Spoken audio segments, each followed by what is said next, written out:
do Apocalipse, nosso irmão Paulo, então está com a responsabilidade mais esta noite.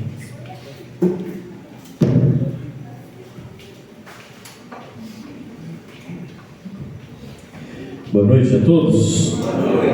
Nós damos graças a Deus por mais esta oportunidade que temos para falar um pouco da palavra de Deus nessa série de estudos que nós fizemos. Estamos chegando ao final hoje, nossa série de estudos escatológicos, falando sobre o Apocalipse,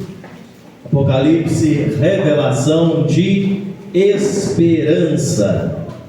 Apocalipse, revelação de esperança. Esperança para aqueles que creem, para aqueles que esperam esse momento tão glorioso.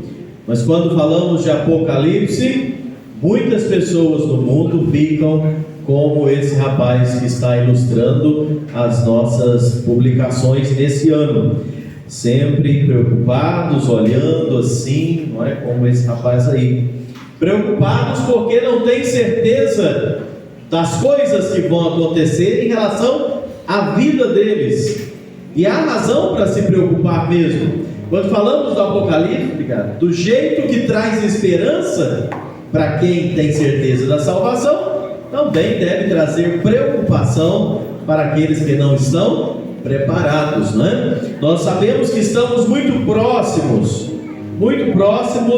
do arrebatamento da igreja.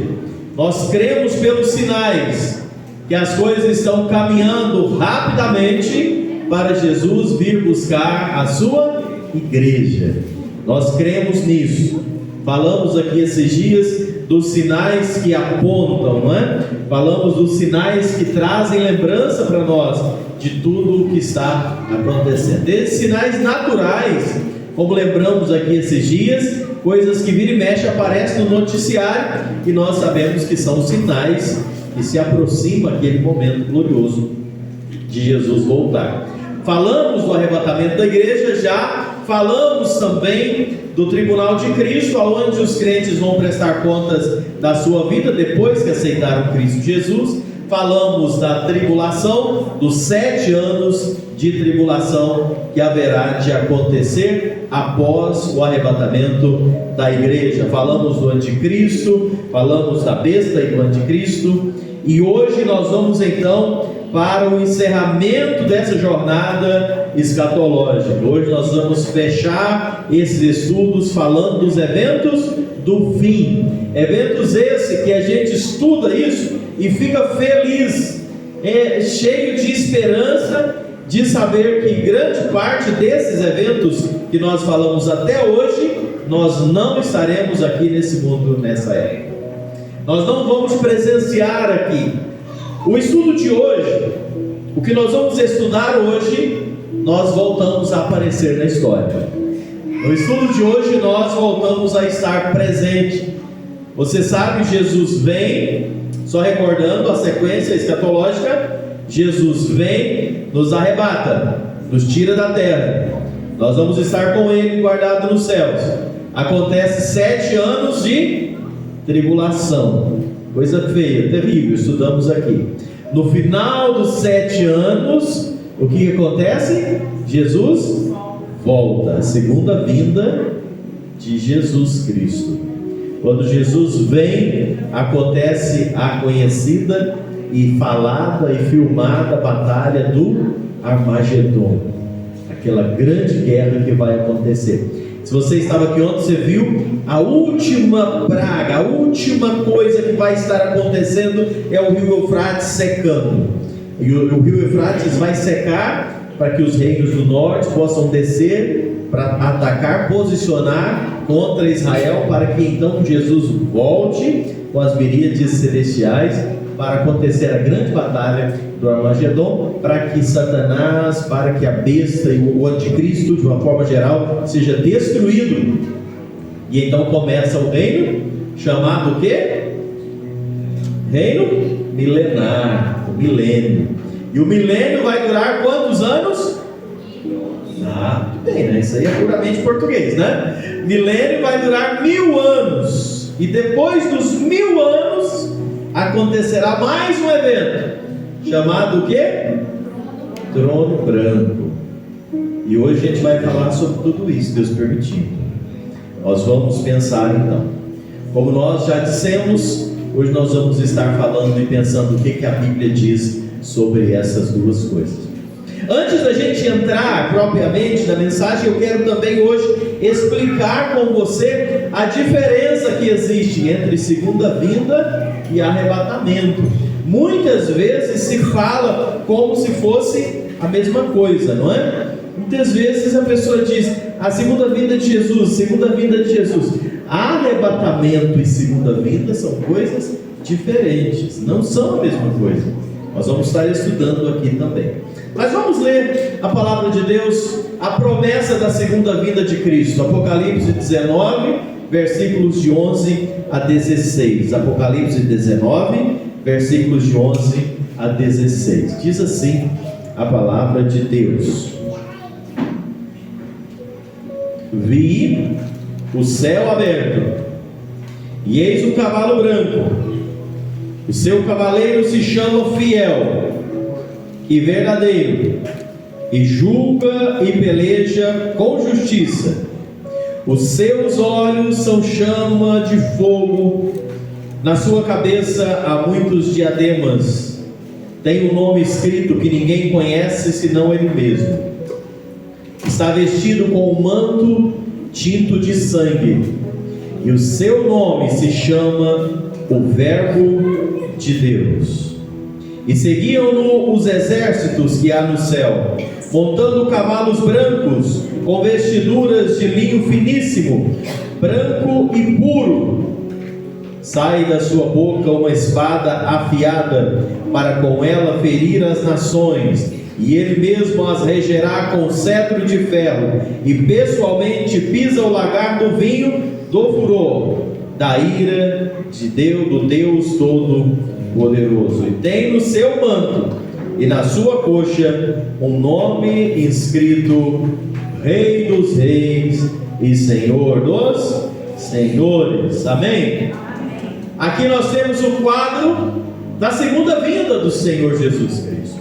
Aqui aparece o cavalo branco, que não é aquele que nós falamos anteriormente. Aquele cavalo branco que nós falamos lá no início da tribulação é a figura do anticristo. Ele vem com uma falsa paz. Agora o Senhor Jesus, ele vem então. Agora sim, já no final do Apocalipse, no final da era, ele vem em um cavalo branco. E aí, irmãos, nós precisamos entender isso aqui, essa diferença. O senso comum, muitas vezes nós aprendemos e nós falamos, e não tem problema falar, mas nós temos que saber o certo. A gente às vezes, quando vai falar da vinda de Cristo, do arrebatamento, a gente simplesmente fala vinda de Cristo, né? Jesus vai vir, a vinda de Jesus, a segunda vinda de Cristo, e nós estamos referindo ao arrebatamento.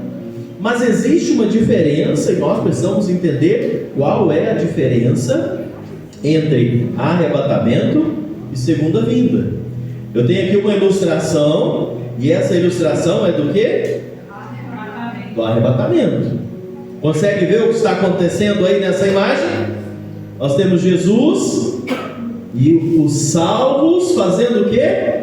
Subindo para encontrar com ele nas nuvens. É o arrebatamento. Ele vai arrebatar. Já estudamos aqui. O arrebatamento será um evento secreto, iminente, no qual Jesus vem buscar a sua igreja, e todos os salvos, todos aqueles que creem em Cristo, vão subir. Os mortos em Cristo ressuscitarão primeiro, e depois nós que estamos vivos subiremos para encontrar o Senhor nas nuvens. No arrebatamento, Jesus não o quê? Pode ter aqui. Não. No arrebatamento, Jesus não vai pisar na terra. O arrebatamento, Jesus vai vir nas nuvens, e nós subiremos para encontrá-lo nos ares. Aqueles que creem, que sabem disso, vão estar participando desse momento glorioso. Aqueles que têm Cristo como Salvador. O mundo só vai perceber quando as pessoas fizerem o quê? Quando que o mundo vai perceber que o arrebatamento aconteceu? Quando as pessoas desaparecerem. Não vai ter alarde.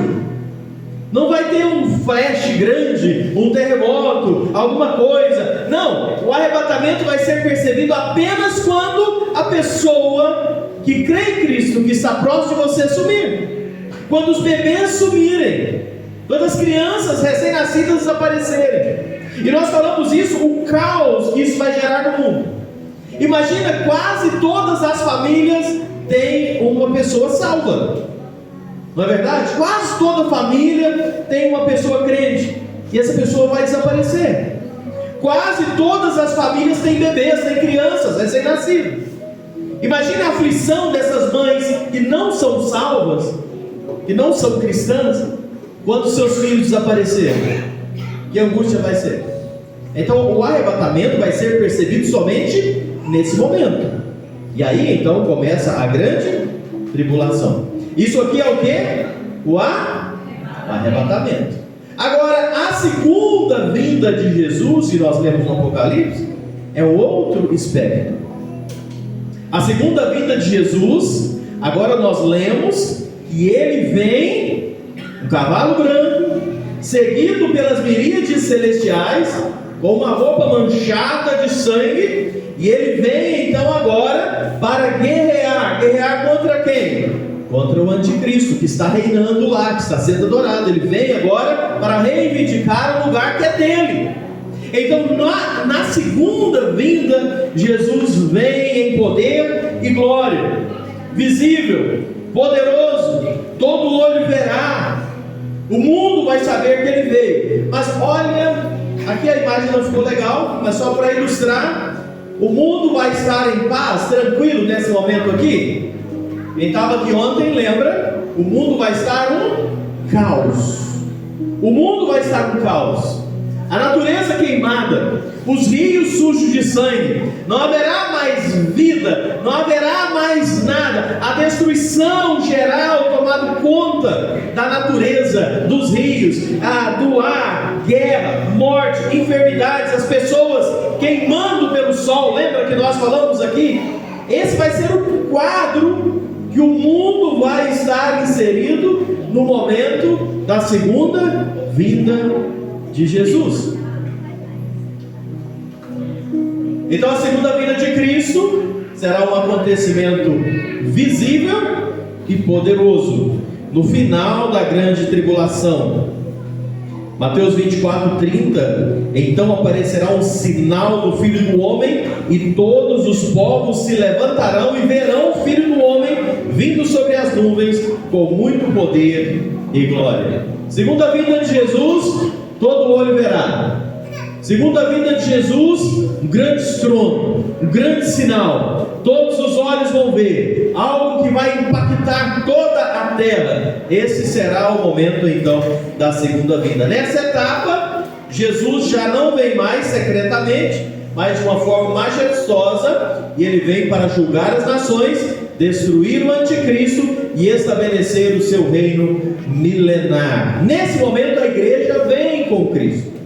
Nesse momento a igreja vem com ele. Nós estamos voltando com Cristo nesse momento da segunda vinda. Quando Jesus vem, ele vem para destruir, para julgar as nações, destruir o anticristo, o seu exército, e estabelecer o seu reino. Então, essa é a diferença entre as duas.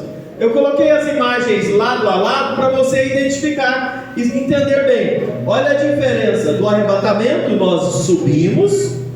A segunda vinda, ele volta para então trazer juízo. E o que acontece posteriormente à segunda vinda? Começa e vai acontecer então a batalha que a Bíblia chama de Armagedon. O Armagedon, a batalha final antes do milênio, é um evento crucial que vai acontecer no momento da segunda vinda e antes do reino milenar. Apocalipse 16:16, então os ajuntaram no lugar que em hebraico se chama Armagedon, a batalha final entre o bem e o mal, um confronto. onde o Senhor Jesus vai triunfar de forma definitiva contra o anticristo e o seu exército. Lembra que o anticristo vai ter o governo de todas as nações? Ele vai estar com o poder de todas as nações nas mãos. Então ele tem o controle de todos os exércitos, de todas as forças militares do mundo estará contra ele. Então ele tem forças militares, ele tem poderes demoníacos, e ele vai juntar todas essas forças para guerrear contra o Cristo glorioso e as suas miríades celestiais, como se ele pudesse, não é? Como se ele tivesse condições de vencer Cristo Jesus.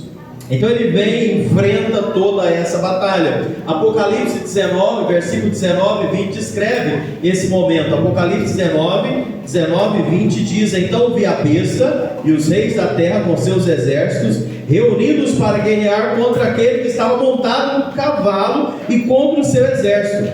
Mas a besta foi aprisionada, e com ele o falso profeta, e com os sinais feitos diante dela, seduziu aqueles que receberam a marca da besta e eram adoradores da sua imagem. Os dois foram lançados vivos dentro de onde? Do lago de fogo que arde com enxofre. A vitória final do Senhor Jesus. A igreja retornará junto com Cristo nesse momento. Eu e você, eu espero que você esteja nesse momento também, voltaremos juntos com o Senhor. Nós não vamos guerrear. A guerra será com as miríades celestiais, mas nós estaremos juntos nesse momento, acompanhando o Senhor e vendo Ele conduzir essa batalha final, estabelecendo a sua vitória. Como igreja glorificada, nós estaremos ao lado de Cristo nesse momento triunfal. O que significa para nós, então? O Armagedon marca o fim do domínio do anticristo e a manifestação plena da justiça de Deus. É uma vitória gloriosa, onde o mal é derrotado e Cristo estabelece a sua soberania, preparando então assim para o reino milenar, onde a terra será governada em um tempo de paz e de justiça. Quem vai reinar no milênio? Quem vai dominar no milênio? Jesus, no seu trono, lá em Jerusalém. Ele vai reinar sobre toda a terra. Será um período como Deus planejou para ser para o mundo. O milênio vai ser aquele tempo que Deus planejou para ser desde o início da fundação do mundo, e foi estragado, manchado pelo pecado. O reino milenar será marcado por paz e justiça. Assim teremos um período de 1000 anos. Nós estamos em um dos temas, eu digo, mais emocionantes e profundos da escatologia. Nós temos algumas referências do milênio na Bíblia. Nós não temos muitos detalhes. Eu confesso que eu estudei, eu procurei, eu pesquisei, eu fui atrás de informações, de teólogos. Não existem muitas informações. Nós temos o que Deus revelou apenas que vai acontecer nesse período. Mas o que nós sabemos é que será um tempo único na história da humanidade, onde Cristo vai reinar sobre toda a terra, com justiça, paz e autoridade. A governança de Cristo e dos seus santos durante o milênio. Cristo vai reinar como Rei Supremo de toda a terra. Perguntinha, eu deixei em negrito aqui. A governança de Cristo e os seus santos. Quem são esses santos? Fala sem medo. Nós, Cristo e a igreja. Sabe quem vai governar no milênio? Cristo e os seus santos. Como vai acontecer isso? Lembra das coroas? Lembra dos galardões? Aqueles que receberam coroas, galardões, demarcará o posicionamento e o serviço nesse período do milênio. Isso vai demarcar o que cada um vai servir, onde estará durante esse milênio. Ele governará a partir de Jerusalém, conforme Zacarias profetizou no capítulo 14, versículo 9. O Senhor será rei sobre toda a terra. Naquele dia, um só será o Senhor e um só será o seu nome. O anticristo vai reinar lá de Jerusalém. O templo de Salomão vai ser reerguido. O templo de Salomão vai ser construído. Você já viu aquela basílica de ouro que tem lá, uma mesquita em Jerusalém? Aquilo vai ser destruído e o templo vai ser construído ali. Estava lendo esses dias que os materiais já estão chegando para fazer esse templo. Eles já estão juntando os materiais para fazer esse templo. E esse templo vai ser reerguido, e o anticristo vai sentar no trono, e Jesus vai chegar e tirá-lo de lá, e ele vai reinar de forma gloriosa e poderosa durante esses 1000 anos.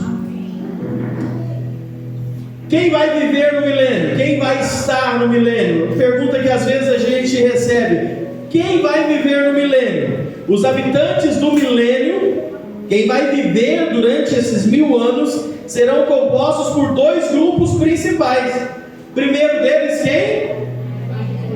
A igreja glorificada. Nós, os salvos, que retornamos com Jesus na sua segunda vinda, nós viveremos aqui novamente durante 1000 anos, mas agora com corpos glorificados. A gente não vai estar mais com esses corpos nossos, gordo, careca, com dificuldade de andar, com dor na coluna, dor no pé. Não vão ter problemas nessa época não, graças a Deus. Porque viver 1000 anos não é tendo problema, viver 100 já está difícil, imagina 1000. Mas graças a Deus, iremos passar 1000 anos aqui com Ele, com corpos glorificados. E nessa época como corregentes, ou seja, exercendo funções administrativas e espirituais no governo de Cristo. O anticristo tinha os dele, Cristo vai ter os dele também. E os de Cristo serão nós, a sua igreja. Apocalipse 5:10 nos mostra o nosso papel será governar com sabedoria e justiça, trazendo a glória de Deus, enquanto cuidamos das nações. Sabe por que nós vamos poder governar com Cristo no milênio? Porque nós já estaremos transformados, glorificados. Então nós vamos governar também com justiça, porque se fosse hoje, facilmente qualquer um de nós poderíamos praticar alguma ação, atitude de injustiça por causa dos nossos corpos falhos, da nossa natureza. Mas nessa época nós teremos sido já glorificados e transformados. Então teremos condições de governar com Cristo de forma justa, de forma com sabedoria, servindo ao Senhor nesse período. Então a igreja vai viver esse período do milênio ao lado de Cristo, em paz, em alegria, em perfeição, desfrutando de gozo e glória ao lado do nosso Senhor Jesus Cristo.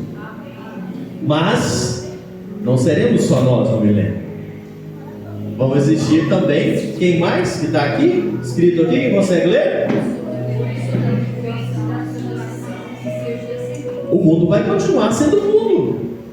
Lembra que Jesus veio buscar a igreja, o mundo rodou por 7 anos, morreu muita gente, mas não morreu todo mundo. Vai fazer o que com essas pessoas?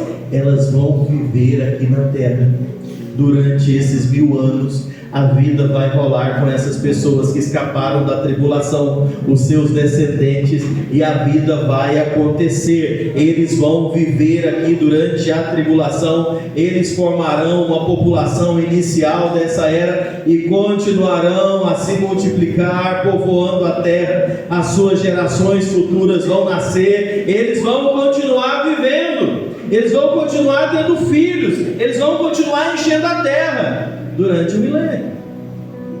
Vão nascer crianças, a população vai aumentar 1000 anos. Agora um detalhe: essas pessoas que nascerem no milênio, elas vão nascer de pai e mãe pecadores. E eles vão nascer com o quê? Com pecado. Eles vão nascer com pecado. Eles vão viver debaixo do reino justo de Cristo. Eles vão viver durante esse período, mas vão nascer com o pecado. Nós vamos falar daqui a pouco sobre isso. Os salvos que retornaram com Cristo na sua segunda vinda participarão desse reino, não é? Como falamos, vão estar ao lado de Cristo.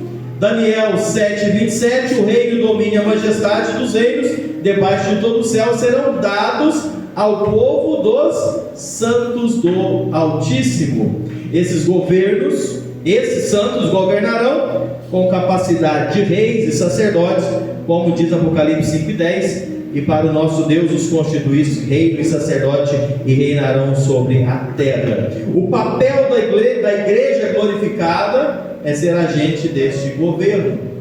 Agora, voltando aqui no assunto, como vai ser a vida no milênio? A vida na terra durante o milênio, ela vai ser radicalmente diferente de tudo que nós conhecemos agora. A vida não vai ser igual é hoje, vai ser completamente diferente. Por quê? A presença de Jesus vai estabelecer um tempo de paz, prosperidade, um tempo de restauração física e espiritual. E a Bíblia traz alguns sinais desse período. Primeiro, restauração ecológica. Lembra o que aconteceu na tribulação com o meio ambiente? Todo destruído, todo contaminado, todo destruído. O Senhor vai restaurar novamente. Isaías 35, verso 1 e 2: o deserto e a terra seca se alegrarão, e o ermo exultará e florescerá como narciso. O mundo será transformado num ambiente harmonioso e próspero. Haverá nesse período saúde e longevidade. No período do milênio, as pessoas viverão vidas longas e saudáveis. Olha o que Isaías escreveu, profetizando aí: porque morrer aos 100 anos é morrer ainda jovem. As pessoas viverão muito tempo com boa saúde durante o milênio, refletindo as condições próximas ao Éden. Haverá nesse período também paz universal. A guerra, a violência desaparecerão. Isaías 2:4: de suas espadas farão redes de arado e de suas lanças foices. Uma nação não se levantará a espada contra outra, nem aprenderão mais a guerrear. Será um período também de muita paz em toda a terra. Quem estará governando? Jesus. Quem estará ao lado dele? A igreja. E o Senhor estabelecerá esse tempo. A comunhão com Deus, a relação entre Deus e os homens será agora direta e contínua. Isaías 65, versículo 24: antes que clamem, eu responderei, estando eles ainda falando, eu os ouvirei. O Senhor estará na terra, o relacionamento será próximo. As pessoas clamarão, o Senhor vai responder na hora. Será um relacionamento próximo e haverá prosperidade e justiça. Haverá um sistema perfeito de justiça e trabalho recompensador. Isaías 65, versos 21 e 22: edificarão casas e nelas habitarão, plantarão vinhas e comerão do seu fruto. Não edificarão para que outros habitem, não plantarão para que outros comam. O esforço humano será plenamente recompensado e ninguém será explorado. A Bíblia diz: será um tempo em que um sai semeando na frente, o outro vem colhendo atrás. Será um tempo em que a criança brinca com o leão. Será um tempo de paz durante esses 1000 anos. Uma comunhão intensa com Deus. Assim o homem vai viver. Mas tem um detalhe que nós falamos aqui, não sei se você percebeu: no milênio haverá longevidade. Mas se haverá longevidade, haverá também morte. É uma pergunta que uma vez alguém me fez: mas as pessoas morrerão no milênio? Haverá morte, sim, mas de uma forma limitada, sob condições muito diferentes do que nós conhecemos hoje. Como eu disse, Isaías 65, 20 nos dá uma visão: não haverá mais nela criança para viver poucos dias, nem velho que não cumpra os seus. porque morrer aos 100 anos é morrer ainda jovem, e quem pecar só aos 100 anos será amaldiçoado. Haverá morte, mas haverá uma longevidade. A morte será rara.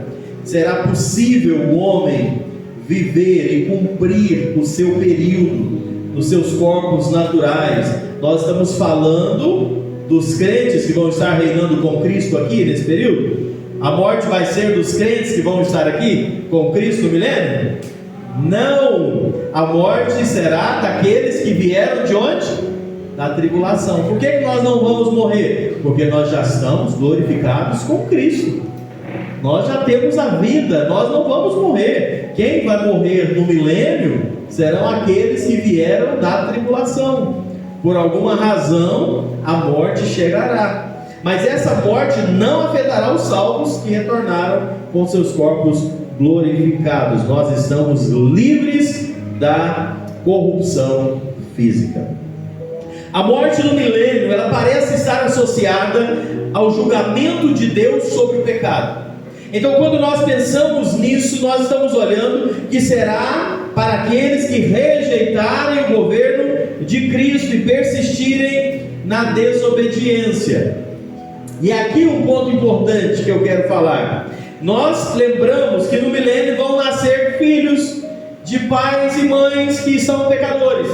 Esses filhos, eles, para ser salvos, eles terão que fazer o quê? Reconhecer Jesus Cristo como Salvador. Eles vão ter que reconhecer Jesus como Salvador. Será uma era diferente de hoje? Será uma era diferente da tribulação? Será um período bem diferente, mas ainda assim aqueles que nascerem terão que reconhecer Cristo Jesus como Salvador. Será um período onde, eu posso dizer sem medo, será uma fase onde será mais fácil reconhecer Jesus como Salvador, porque haverá um ser que estará preso nessa época, que hoje ele é o tentador, hoje ele atrapalha, hoje ele faz de tudo para impedir as pessoas de reconhecerem Jesus como Salvador. Sabe aonde Satanás estará nesse período? Satanás estará aprisionado. Então no milênio o diabo vai estar preso. Ele não vai estar solto fazendo as coisas que ele fez na tribulação e nem no que faz hoje.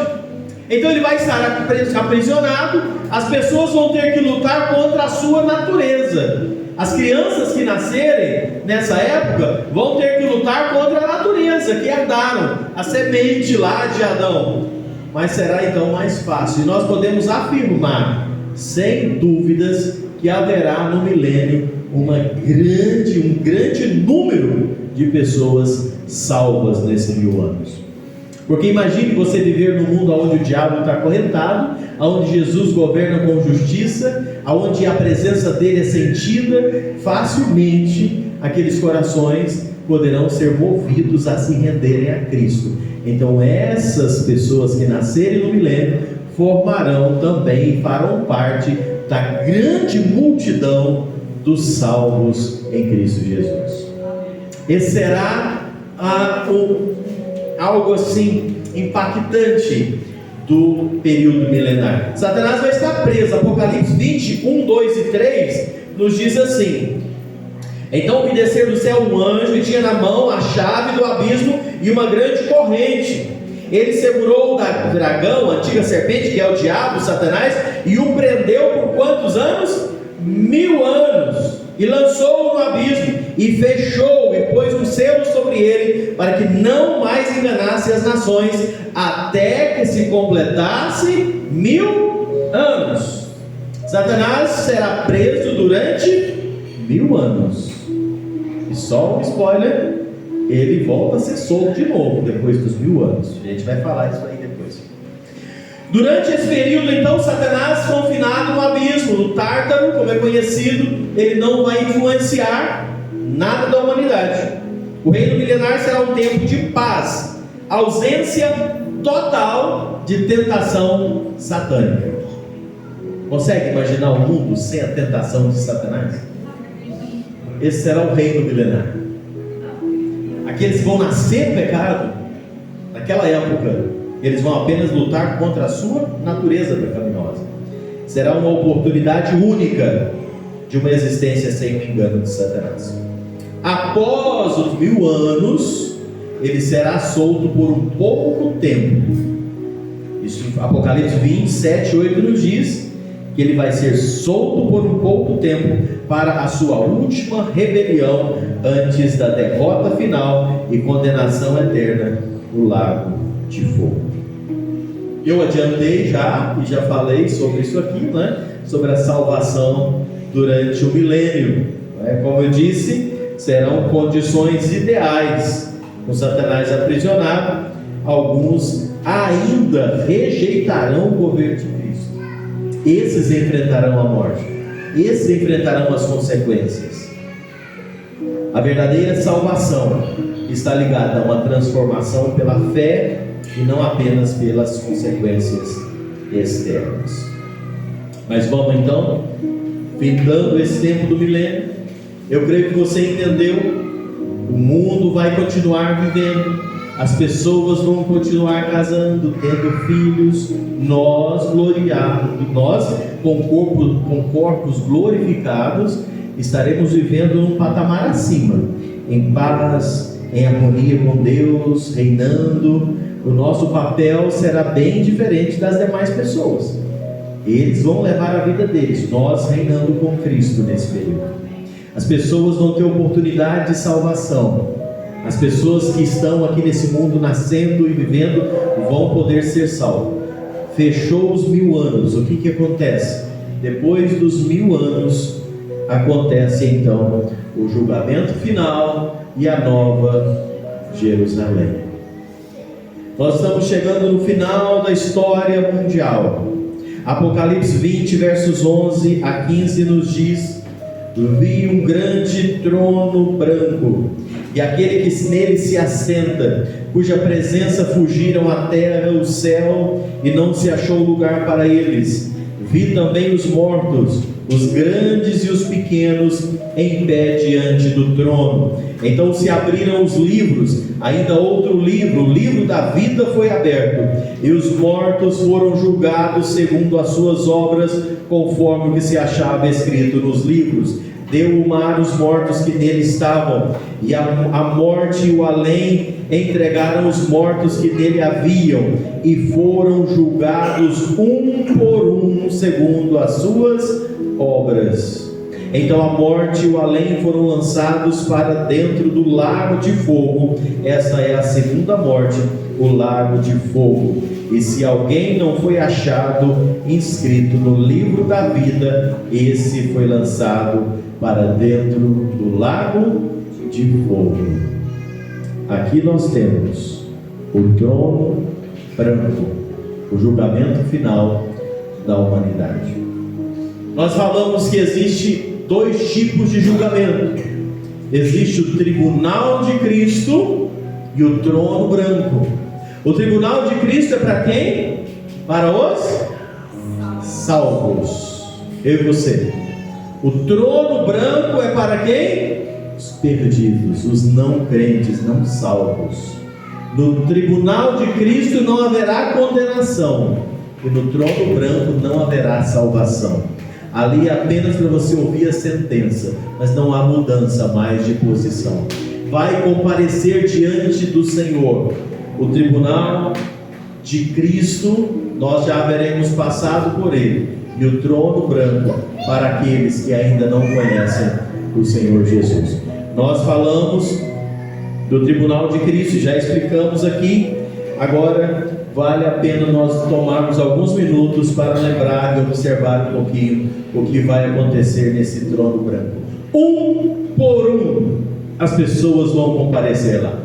Cada um vai dar conta de si diante de Deus. O homem comparecer diante desse Deus, e aonde a Bíblia diz: todo joelho se dobrará e toda língua confessará que Jesus Cristo é o Senhor. Mas não mais para salvação, apenas para assumir que não quiseram e serão condenadas pelas suas decisões. É o momento do julgamento final, no final do reino milenar.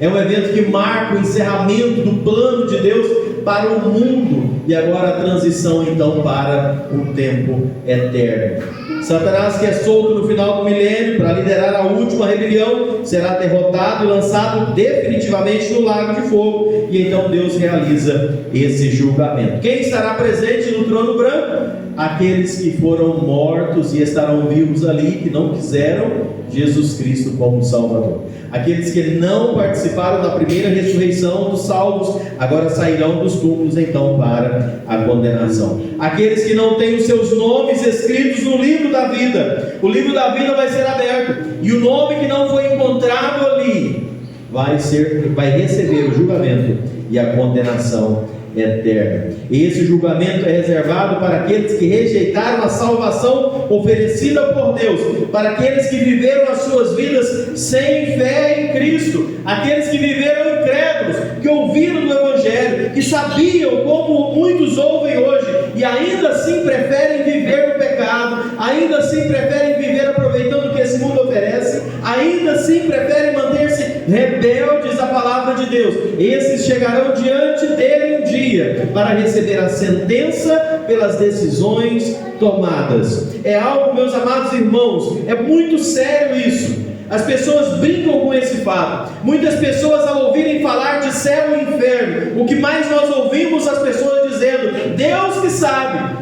Ah, mas Deus sabe o que vai acontecer, só Deus. Não, nós sabemos, e você pode saber para onde você vai. Aliás, você pode ter certeza para onde você vai. Se você nunca recebeu Jesus como Salvador, a certeza que a Bíblia impõe é o lago de fogo. Não tem meio termo, não há como mudar essa realidade. Aquele que não creu, que não foi achado escrito no livro da vida, vai ser lançado no lago de fogo. Mas aqueles que creram, aqueles que se renderam a Cristo, que os seus nomes estão nos livros da vida, eles não têm condições de ir para o inferno. Eles têm a certeza e a garantia da vida eterna em Cristo Jesus.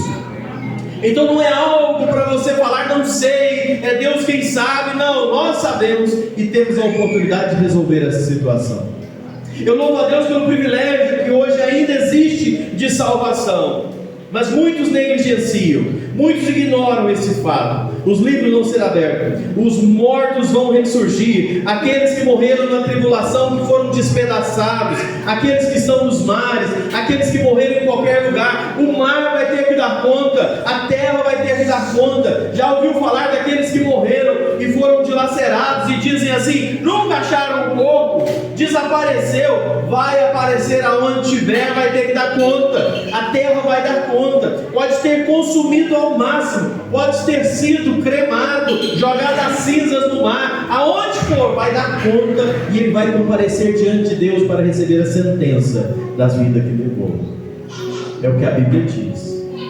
Vai estar lá um dia para receber, e então a sentença final virá. Apocalipse 20, 14, Apocalipse 20 e verso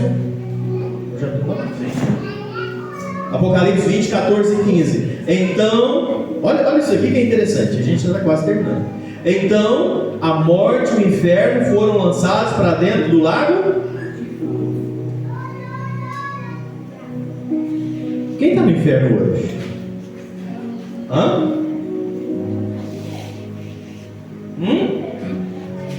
Quem está no inferno hoje? Pode falar. Quem morreu sem Cristo.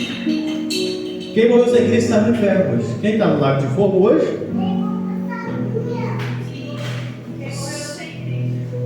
Quem está no lago de fogo hoje? Apenas os demônios que estão acorrentados, presos. Mas aqueles que morreram sem Cristo hoje estão no inferno. Inferno e lago de fogo são coisas distintas, não são a mesma coisa. A Bíblia diz que o lago de fogo, olha o texto bíblico aqui, ele responde bem claro isso aqui para nós. Apocalipse 20, 14 e 15. Então a morte e o Senhor pega a morte, e ele pega o inferno, ele pega os dois e faz o que com eles? E foram lançados para dentro do lago de fogo. Ele pega a morte ele pega o inferno, onde estão todos aqueles que não creram em Cristo, que estão aprisionados lá, ele pega os dois e lançam para dentro do lago de fogo. O lago de fogo é uma outra coisa, que a Bíblia diz que foi preparado para o diabo e os seus anjos. Então o inferno é um lugar de sofrimento, mas não é um lago de fogo ainda. Então as pessoas que hoje morrem sem Cristo estão no inferno. Inferno é um lugar de consciência, é um lugar de tormento, é um lugar de angústia, são atormentados o tempo todo, mas ainda não é um lago de fogo. Ou seja, se está ruim, pode piorar. Depois o Senhor pega e lança então para dentro do lago de fogo. Diz a Bíblia: esta é a segunda morte, o lago de fogo. E se alguém não foi achado escrito no livro da vida, esse foi lançado para dentro do lago de fogo. O Senhor pegará, e lemos agora há pouco, o diabo também e as suas hostes vão ser lançados agora para dentro do lago de fogo também. Então esse é o destino final daqueles que não creram. Então ali sim, atormentado por chamas, ali sim, atormentado, preso por toda a eternidade no lago de fogo. Essa é uma realidade. Os livros serão abertos e lá vai ser julgado tudo o que as pessoas fizeram, toda palavra dita, toda atitude, todas as desculpas, todas as oportunidades. Esses livros registram tudo, oportunidades como essa, oportunidades que as pessoas tiveram de ouvir falar do Evangelho, aquele dia em que Jesus foi anunciado e a pessoa saiu falando: ah, eu não quero agora, deixa para depois. Essas oportunidades são todas registradas no livro da vida e vão ser abertos e mostrados tudo o que a pessoa fez durante toda a sua vida. Isso de todas as pessoas do mundo. Tudo registrado. A pessoa não vai ter desculpa. Ah, Deus, eu não sabia. Abre o livro lá, olha lá o dia que você ouviu. Está vendo você sentado lá na igreja ouvindo? Olha lá aquela pessoa que falou com você. Olha lá que você teve oportunidade. Tudo registrado. Tudo registrado. Para que o homem se torne indesculpável diante de Deus. Depois disso, quando acontece esse julgamento, vem uma outra fase. Apocalipse 21, 1 a 4. Olha o que diz: vi então o que? Novo céu e nova terra, pois o primeiro céu e a terra passaram e o mar já não existe. Vi também a cidade santa, a nova Jerusalém, que descia do céu da parte de Deus, ataviada como noiva adornada para seu esposo. Então ouvi grande voz vinda do trono, dizendo: eis o tabernáculo de Deus com os homens, Deus habita com eles, eles serão o povo de Deus, e Deus mesmo estará com eles, e Ele enxugará dos olhos toda lágrima, e a morte já não mais existirá, já não haverá luto, nem pranto, nem dor, porque as primeiras coisas já passaram. Agora nós temos a nova Jerusalém, uma cidade celestial, uma cidade que vem dos céus para a terra, algo glorioso. Nós alguns anos atrás estudamos essa nova Jerusalém. A Bíblia traz as dimensões dessa cidade, uma cidade que tem altura, tem largura, tem dimensão, coisas gloriosas. Apocalipse traz para nós dessa cidade, dessa nova Jerusalém, a cidade gloriosa descendo do céu, preparada como noiva adornada para o seu noivo. Será a morada eterna dos salvos. Agora sim, não mais no céu, mas agora na nova Jerusalém. Então, aqueles que morrem em Cristo hoje ainda não estão no destino final que Deus tem preparado para aqueles que creem. Aqueles que morrem em Cristo hoje estão na presença de Deus, desfrutando da deliciosa comunhão na presença dEle, mas ainda não estão no destino final que o Senhor preparou para o seu povo. Ainda não estão desfrutando da nova Jerusalém que surgirá nesse momento aqui dentro da história que a Bíblia nos traz. Apocalipse 21, 10 e 11. E transportou-me em espírito até uma grande e elevada montanha e me mostrou a santa cidade, Jerusalém, que descia do céu da parte de Deus, a qual tem a glória de Deus, e o seu fulgor era semelhante a uma pedra preciosíssima, como pedra de jaspe cristalino. Essa cidade será o cumprimento de todas as promessas de Deus para o seu povo.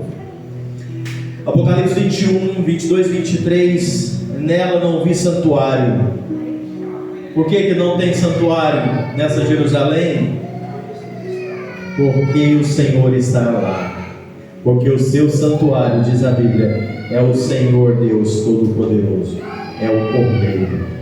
A cidade não precisa nem de sol, nem de lua para dar em claridade, porque a glória de Deus a iluminou. O Cordeiro é a sua lâmpada. Quando nós refletimos sobre isso, nós podemos pensar no privilégio glorioso que nós temos nessa noite de estarmos assim na presença do Senhor. Saber que isso está reservado para nós. Nós vamos cantar para terminar um cântico que eu gostaria que nós entoássemos juntos. Eu creio que depois de tudo que nós ouvimos, o desejo que deve arder no nosso coração é da volta gloriosa de Jesus. Eu acho que não tem coisa melhor para nós entoarmos juntos nesse momento do que volta logo Jesus e me leva para casa. Eu disse que eu creio que nós seremos a geração do arrebatamento. Nós seremos aquela geração que não vamos experimentar a morte, mas que seremos levados, transformados para encontrar com o Senhor nas alturas. Esse é o privilégio que nós poderemos experimentar e que nós possamos ser daqueles que amam a sua vinda, que clamam pela sua vinda, que deseja, volta logo Jesus. Vamos cantar esse cântico encerrando e depois nós vamos orar, encerrando esse tempo que nós passamos aqui. Enquanto os irmãos preparam, lembrar que amanhã não tem nossa reunião de oração e estudo bíblico. A próxima reunião será sábado, lá em Lagoa de Dentro, e no domingo aqui um culto especial em homenagem às mulheres.